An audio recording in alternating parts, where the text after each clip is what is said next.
Hey, 안녕하세요, Street Talks. This is Eric Kim from the Eric Kim Street Photography blog. I'm here in Seoul, Korea, just meeting up. My buddy David just did a workshop for film photography and he's chilling here. And I'm going to do an interview with Trevor. The infamous Trevor. So Trevor, introduce yourself. Hi, I'm Trevor Marczylo. I'm 33 years old and I live in Korea. So Trevor, you haven't always lived in Korea. Where are you from? From Winnipeg, Manitoba. And what brought you out to Korea? My girlfriend. Girlfriend, and just take a vacation, take a year off, and just come out here and just work on some projects and shoot and, just live. So how's been shooting in Korea versus shooting in Winnipeg? Exciting. A lot more to shoot every day. Just walk around and shoot. Yeah. So where are some places in Korea you like to shoot? I have to say, Hongdae. Hongdae? Yeah. Myeongdong for sure. Sinsadong. Yeah. And when you're out shooting street photography and being a foreigner, generally how are people's reactions to you? Some people are shocked. I think I get away with it a lot more just because some people don't really know what to say. And then when they do say something to me, I'm just like, it's Amida or something, and then it's like kind of like pretend I know what they're saying and I just kind of like walk off, Yeah. But generally, everyone seems pretty polite. I'm pretty polite back, so I never had any issues. Yeah, so something very sad happened recently. What happened? Unfortunately, my Beza R2A took a beating and just overworked and overused and no longer functions. Just happened this morning. Oh man! So how many rolls do you reckon you've shot through your Beza? Probably a few hundred. And have you always shot with Beza and you always shoot with film? Yeah, I've always shot with film. Recently just started shooting with rangefinder or Beza, maybe just over the last year or so. Before that, I'd always shoot with Nikon F4 or F5. And so for your photography, when you were back in Winnipeg, you did all your shooting and you actually made your living selling prints. Not all of my living selling prints. I did shoot like a lot of band photography, band promos, the odd weddings, unfortunately. Whatever the pay the bills, the odd magazine stuff or whatever. And you do a lot of your darkroom developing and printing. So tell us, what do you find so unique or special about printing in the darkroom versus just busting out Photoshop and this and that? Printing in the darkroom is like, I don't know how to explain it.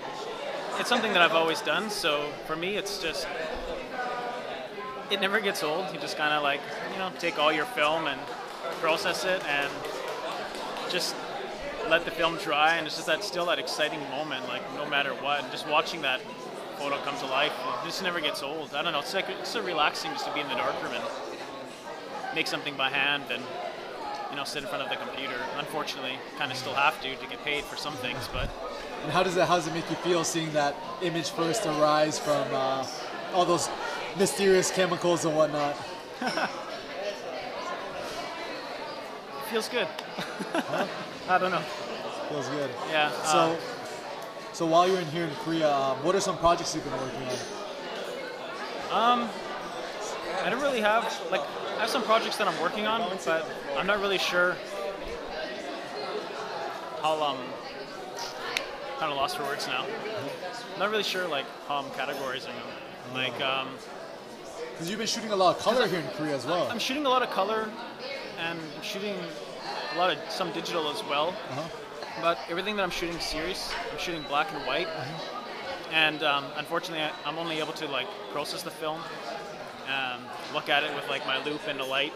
So it kind of sucks because it's I know what I'm shooting, but I don't really know what I'm doing with it all yet. I have I know what I want to shoot and what I'm shooting, but I just don't know what kind of real project I'm doing with it yet. I don't know. Is that a bad thing, Eric? No, I think that's fine. I mean, it's you're just getting used to life here, and I think it takes some time to get adjusted to the environment. Because I mean, have you lived in Winnipeg your entire life? Pretty much. I was born in Winnipeg, lived in Winnipeg until I was like 12 or something, and moved to Dauphin and came back when I was 18. So. Yeah, and how's the community been here in terms of photography? Great. A lot of good friends. Arthur, Ryan. Yeah. Ryan's been stuck up lately, though. Yeah, stupid Ryan. Ryan's so cool, though. Yeah. And obviously David, you know. David over there, yeah. And I think that's about it. Oh, and Roman. Yeah, Roman. So how often do you guys meet up and stuff like that? Say a few times a week or so with David, yeah. And when you're in Winnipeg, did you know a lot of other photographers, or you're shooting more solo? Shooting more solo. There wasn't really anyone shooting street that I knew of. Just recently I found out of Jason Penner, but from Burn My Eye, and I had no idea. Yeah, that's kind of weird, but yeah.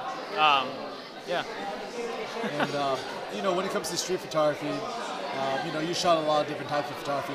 What really draws you to the streets and to capture interactions with different people and. Obviously just catching that moment. You just know when you get it. I don't know, just being out and just catching anything or just getting that photo, like something funny or just something special or really anything. I don't know, I'm not really looking for anything, I just shoot. So tell us the story of one of the most memorable shots you've taken or a photo that's been very special to you. Describe the shot. And I could maybe see if I could, post a link to it or something. Oh man, this is embarrassing. No pressure, man. No pressure. No pressure. Where am I looking when I'm talking? Am I looking at the camera? Am I looking you can look at me. You can look at the camera. It doesn't matter. I'm gonna be like all over the place in this interview. You can just look at me. Yeah. Can we redo this? No, we cannot. This is all one cut.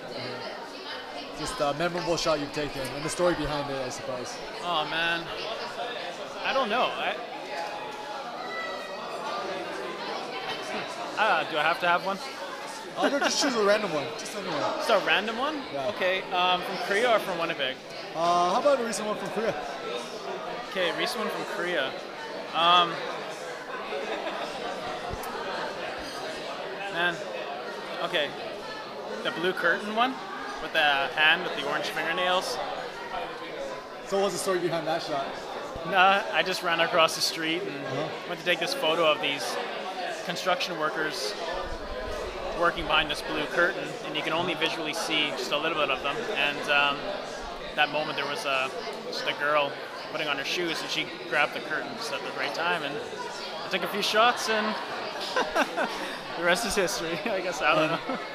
And have you had any, kind of more aggressive encounters while in Korea, or some crazy stories you'd like to share? I don't think anything with photography. Oh, I've been chased a few times actually. How you been chased? How so? When I was in Busan. Was it in Busan? Yeah, I think it was in Busan. Started taking this photo of this lady, and I can't remember if I was using flash or not, but I was pretty close, and I think she was kind of sleeping, but kind of just half out of it, but I think she might have been a little bit crazy. Anyway, started taking some photos, and she just jumped out, and she started yelling at me and chasing me with her umbrella. And she literally chased me for like a block, Wow. She was running behind me, and everyone's like looking at me like laughing, and she just kept running after me yelling, Ajasi, and I'm just like, oh my god, what do I do? So I just ran, and yeah, Minju was laughing at me, and that's about it. Yeah, so you moved all the way out here to be here with your girlfriend. Yeah, well, she actually lived in Canada for 7 years and has her own business or whatever. She just came home to just homesick. And well, no, it's good to finally meet you here in person in Korea. And then anything last things you want to mention, or people you'd like to give a shout out to? My girlfriend Minju. Oh yeah, oh sweetheart. My good friend Arthur. Yeah. Oh, we'll interview him in a second too. Eric for letting me guest right on his blog a few times and whatever, and I've been really lazy lately. Sorry, Eric. It's okay. Just good friends in Korea and Korea. Any advice you give to street photographers out there based on your personal experience? Like what? Just anything when it comes to street photography. In terms of anything. Huh. So if you could go back in a time machine and give your former self in the past advice about street photography, what would you tell yourself? I'd say get familiar with a lot of photographers that you're interested in.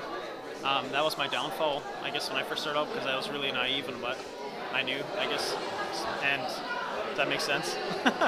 And I guess just study a lot of photography and of what you're interested in, and just shoot a lot and spend more time shooting, and don't try to shoot like someone else, but develop your own skills. All right, nice, dude. And where can people find more of your work? Find my work at trevormarczylo.com. And you on and Twitter, Flickr? Flickr, Twitter, everything like that. All right, right on. All right, thanks a lot, man. Cool, thanks, Eric. All right, Sadia. Peace.